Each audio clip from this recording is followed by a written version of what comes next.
Bonjour. Une courte réflexion aujourd'hui.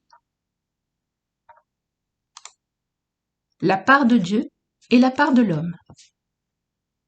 2 Rois, chapitre 13, versets 15 à 19.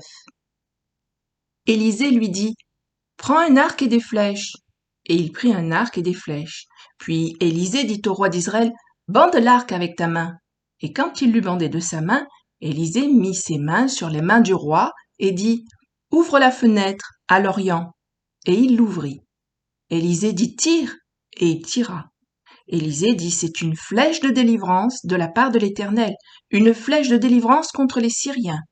Tu battras les Syriens à Aphek jusqu'à leur extermination. » Élisée dit encore, « Prends les flèches. » Et il les prit. Élisée dit au roi d'Israël, « Frappe contre terre. » Et il frappa 3 fois et s'arrêta. L'homme de Dieu s'irrita contre lui et dit, « Il fallait frapper 5 ou 6 fois. Alors tu aurais battu les Syriens jusqu'à leur extermination. Maintenant, tu les battras 3 fois. » Dieu veut bénir le roi Joas. Le premier signe symbolise ce qui est du ciel. La fenêtre et la flèche qui volent sont des signes pour montrer ce que Dieu entend lui donner. Une délivrance et même l'extermination de ses ennemis. Le second signe symbolise ce qui est terrestre. Les flèches frappant le sol sont le signe de ce qui est la part du roi Joas. Dieu lui donne l'occasion d'exercer sa foi et de montrer qu'il a compris le premier signe et la valeur de ce que Dieu s'engage à lui donner. Dieu fait toujours sa part, mais l'échec vient de ce que l'homme ne fait pas la sienne.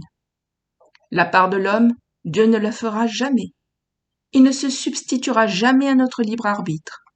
Nous sommes responsables de nos choix par lesquels notre avenir se décide. Joas passe à côté de la réalisation de ce que Dieu se proposait pour lui. Il manque la formidable opportunité pour lui de l'extermination de ses ennemis.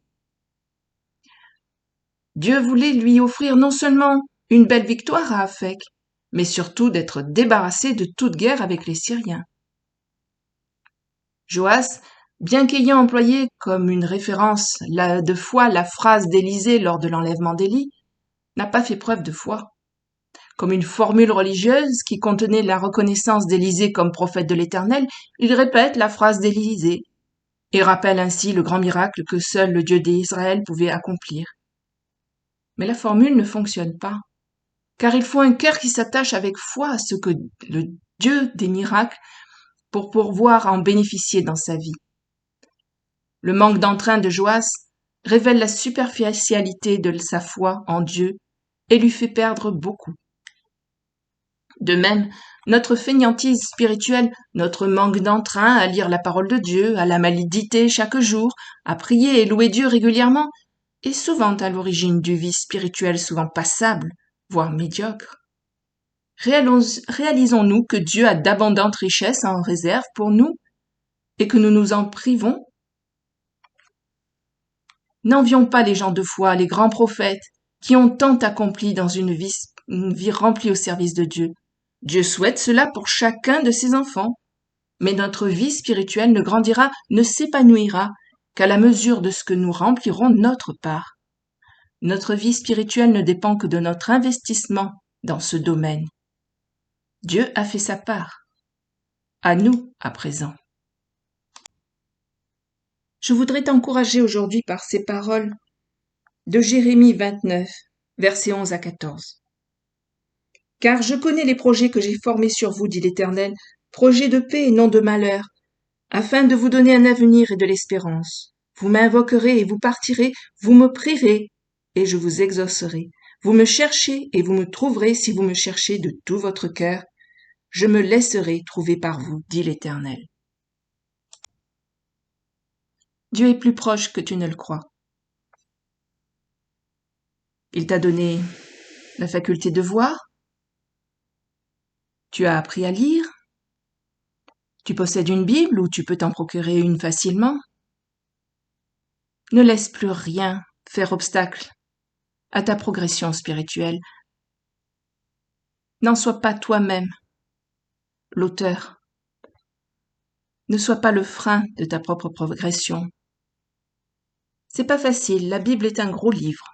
Il y a beaucoup de pages, Il y a tellement d'histoires, plein de noms, de lieux, de personnages, de coutumes qui peuvent être compliquées, qui embrouillent un peu l'esprit, qui se ressemblent parfois d'un côté à l'autre et qui sont pas les mêmes.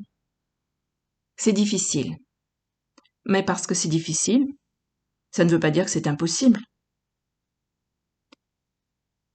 J'aime la parole de Dieu. J'ai appris à l'aimer. Je pense que l'amour, c'est ça. Ça s'apprend. C'est quelque chose qui se fabrique, qui grandit un peu plus de jour en jour. Mais il faut y mettre du sien. Tu veux les bénédictions? Tu as raison. Viens les chercher. Elles commencent par la lecture de la parole de Dieu. Peu importe ce que tu comprends et ce que tu ne comprends pas. Si vraiment ça t'embête, ça fait obstacle, si un mot, une phrase, quelque chose te gêne, note-le. Et puis tu chercheras la réponse et Dieu te la donnera. Mais ne fais pas obstacle. Continue. Avance. Donne-toi un but. Tant de versets par jour. Tant de chapitres par semaine. C'est toi qui dois te donner ces directives et t'y pousser, t'y forcer un peu, jusqu'à ce que tu prennes goût à ça, jusqu'à ce que tu réalises la valeur de ce que tu as dans la parole de Dieu et le bien que cela peut faire à ton âme. C'est un moment privilégié, un moment où Dieu te parle, à toi. C'est important de la lire et pas seulement de l'écouter, parce que quand on lit, nos yeux s'arrêtent sur les mots, et Dieu dirige nos pensées à ce moment-là, nous éclaire. Tu verras petit à petit que il y a des mots ou des expressions que tu peux retrouver à différents passages de la parole de Dieu et qui s'éclairent petit à petit, justement, par rapport aux différentes situations où tu les retrouves. Je t'encourage vivement à prendre de quoi noter lorsque tu lis la parole, à noter ce qui t'a plu, ce que cela t'a dit à ce moment-là, tel passage, tel verset, tel mot. C'est encourageant, tu pourras y revenir, tu pourras y réfléchir. Mais je t'encourage surtout à la lire abondamment, à boire à grands traits cette eau de la parole, à te désaltérer aux sources du salut. J'ai tendance à dire que quand je lis d'affilée beaucoup de passages euh, d'un même contexte, d'un même texte, par exemple le livre d'Esther, ça se lit en même pas une heure, le livre de Ruth, c'est rapide à lire aussi, l'évangile de Marc, je ne parle pas de Tite ou de Jude, qui sont encore plus courts. Quand je lis cela, j'ai l'impression de prendre une douche spirituelle, d'être rincée dans mes pensées, lavée de toutes ces choses que le monde me pose sur moi comme ça constamment, toutes ces images, toutes ces choses horribles qui se passent, toutes ces guerres, toutes ces violences. Quand je lis d'un trait plusieurs chapitres qui se suivent, ou tout un livre même, quand il est court, c'est vraiment quelque chose de spécial. Je sens un rafraîchissement intérieur. La paix de Dieu, mais aussi ses pensées, c'est-à-dire sa façon qu'il a de voir les choses, finissent par rentrer en moi et chasser tout le reste. Chasser tout ce qui est négatif et du monde, chasser aussi toutes mes propres conceptions qui sont souvent erronées. Je me suis donné un guide de lecture. Ça suffit pour cela de prendre une feuille, de recopier les différents titres des livres de la Bible en colonne, et puis en face, chaque fois que je termine un livre de la Bible, je note la date, précisément. Et je m'encourage à faire la boucle, de lire la Bible d'un bout à l'autre, plusieurs fois dans l'année. Alors peut-être que tu disposes pas d'autant de temps que moi pour le faire, mais tu peux quand même le faire, au moins une fois dans l'année, peut-être même deux, peut-être même trois, tu verras. C'est une sorte de challenge qu'il faut que tu te donnes. Tu peux y arriver.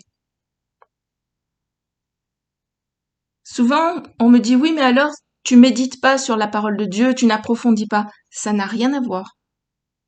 Ça n'a rien à voir du tout. Le fait de lire plus vite me permet petit à petit de me faire une idée des événements dans l'ordre où ils se sont passés, de mieux connaître les personnages, les circonstances.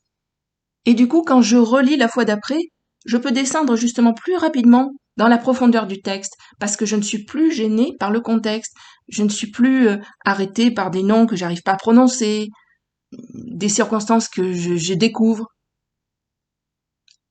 C'est un peu comme un texte, la première fois que tu le lis, bah, la deuxième fois quand tu le relis, tu as un pas de recul en fait. Bah, c'est un peu la même chose.